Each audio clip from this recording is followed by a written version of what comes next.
ವಿನಂತಿಸಿಕೊಳ್ಳುತ್ತೇನೆ, ತಾವು ಸಹ ತಮ್ಮ ವಿದ್ಯಾಲಯದಲ್ಲಿ ಇದು ಆರಂಭ ಮಾಡಬೇಕು. ಈ ಸಮಯದಲ್ಲಿ ಒಂದು ಸಣ್ಣ ಕಥೆ ಹೇಳ್ತೀವಿ.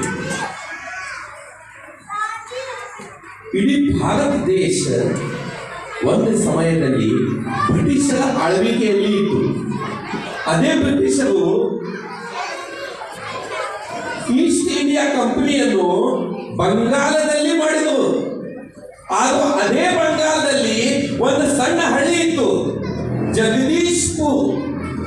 ಆ ಜಗದೀಶ್ಪುರದಲ್ಲಿ ವೀರ ಕುಂವರ್ ಸಿಂಹ ಅವರು ಆಳ್ವಿಕೆ ಮಾಡ್ತಿದ್ರು. ಇದರ ಬಗ್ಗೆ ಬಹಳಷ್ಟು ಜನರಿಗೆ ಏನೂ ಕಲ್ಪನೆಯೇ ಇಲ್ಲ.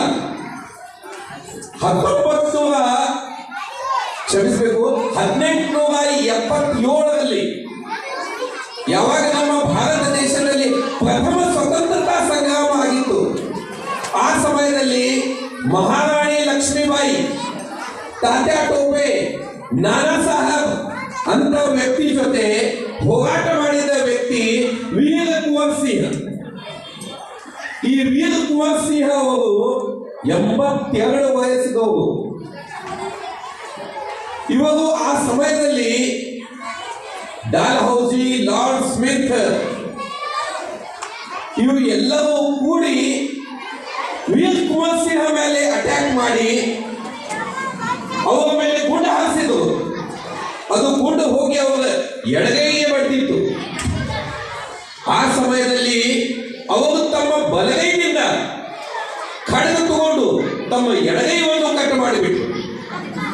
ಯಾಕಂದ್ರೆ ಅದು ವಿಷಪೂರಿತ ಗುಂಡವನ್ನು ಹಾರಿಸಿದರು.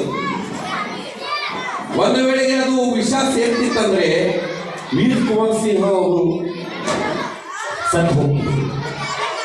ಇಂಥ ವೀರ ಯೋಧ ಇದೇ ನಮ್ಮ ದೇಶದಲ್ಲಿ ಹುಟ್ಟಿದುದು. ಇದರ ಬಗ್ಗೆ ಬಹಳಷ್ಟು ಜನರಿಗೆ ಕಲ್ಪನೆಯೇ ಇಲ್ಲ. ಈಗ ಬ್ಯಾಗ್ಲೆಸ್ ಡೇ ಆಚರಣೆ ಯಾಕೆ ಮಾಡಬೇಕಂದ್ರೆ ಇಂಥ ಕಥೆಯನ್ನು ಮಕ್ಕಳಿಗೆ ಹೇಳಿಕೊಡ್ಬೇಕು. ನಮ್ಮ ಭಾರತ ದೇಶದ ದುರ್ಭಾಗ್ಯ ಏನಂದರೆ ಪಠ್ಯೇತರ ಚಟುವಟಿಕೆಯಲ್ಲಿ ಈ ವಿಷಯ ಯಾರು ಹೇಳ್ತಾ ಇಲ್ಲ. ಮತ್ತು ಪಠ್ಯ ಪುಸ್ತಕದಲ್ಲಿ ಏನು ಬಂದಿದೆ, ಔರಂಗಜೇಬ, ಹುಮಾಯೂನ್, ಜಹಾಂಗೀರ್, ಅಕ್ಬರ್, ಬಾಬರ್, ಇದು ಬಿಟ್ಟರೆ ಬೇರೆ ಏನೂ ಗೊತ್ತೇ ಇಲ್ಲ ಹುಡುಗರಿಗೆ. ಯಾರು ಈ ದೇಶ ಸಲುವಾಗಿ ಹೋರಾಡಿದ್ದಾರೆ ಅವ್ರ ಹೆಸರೇ ನೆನಪಾಗ್ಬಿಟ್ಟಿದೆ ಎಲ್ಲರಿಗೆ. ಮತ್ತು ಪುಸ್ತಕದಲ್ಲೂ ಸಹ ಅಂತ ಹೆಸರಿಲ್ಲ. ಈ ಒಂದು ಹೆಸರು ಹುಡುಕಾಡಿ ಮಕ್ಕಳಿಗೆ ಅದರ ಬಗ್ಗೆ ನಾಲೆಜ್ ಕೊಡಬೇಕು, ಜ್ಞಾನ ಕೊಡಬೇಕು.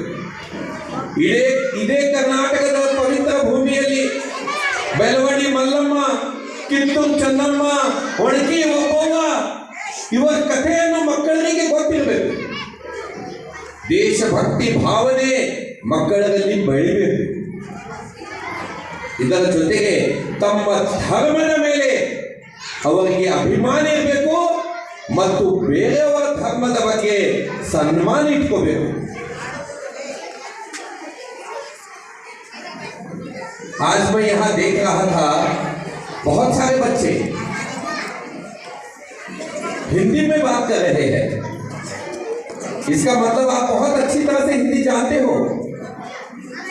बच्चों, मैं आपसे यही कहूंगा कि आप अपने अंदर देशभक्ति की भावना जागृत कीजिए.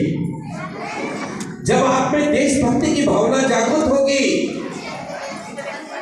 तभी आप समझ पाओगे कि हमारा देश क्या है.